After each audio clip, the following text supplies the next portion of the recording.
Hi everyone, welcome back to Saylor Financial Fundamentals. Today I want to tackle a topic that can be a bit confusing, those negative numbers that pop up in your account after you sell an option.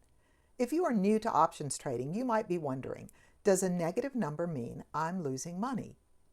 The short answer is no, not necessarily. In fact, understanding them can be the key to knowing when you're actually profiting. Let me explain. But first, a quick refresher about what it means to sell options. When you sell an option, you're essentially taking on an obligation. If you sell a put, you get paid up front, and you may have to buy 100 shares of the underlying stock at the strike price anytime until the option expires.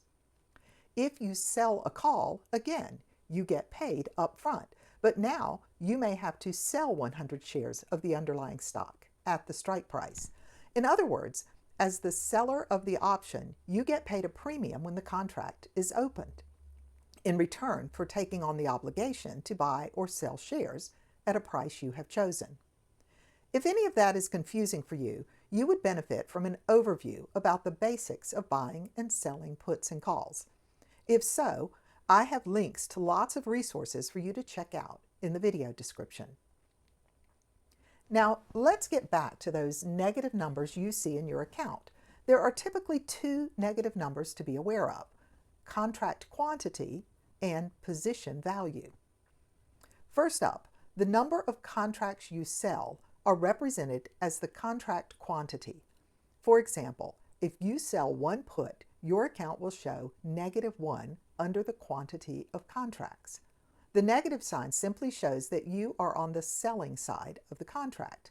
It's a bookkeeping method to differentiate what you own and what you owe. It shows that you have sold the option, but not that you're losing money.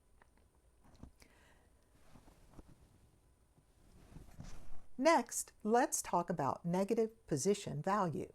When you sell an option, you've already received payment, but until the contract expires, you're still responsible for the contract.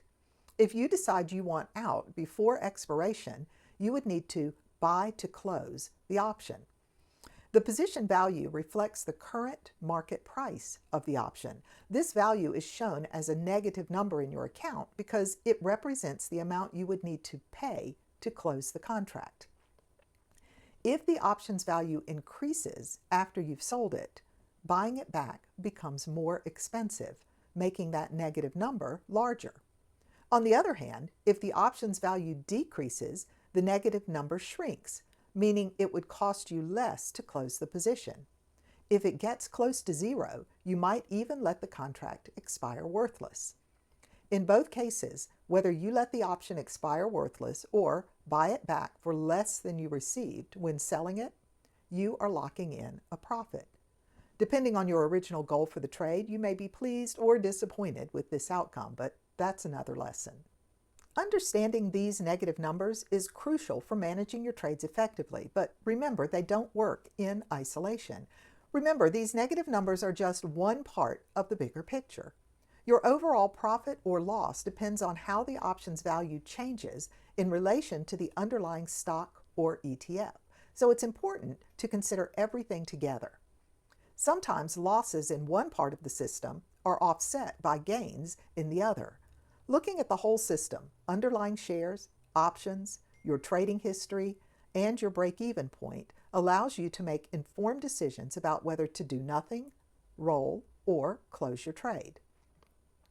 I added a whole chapter to the second edition of my ebook on that topic, but the point of this video is just to make sure you understand those negative numbers in your account.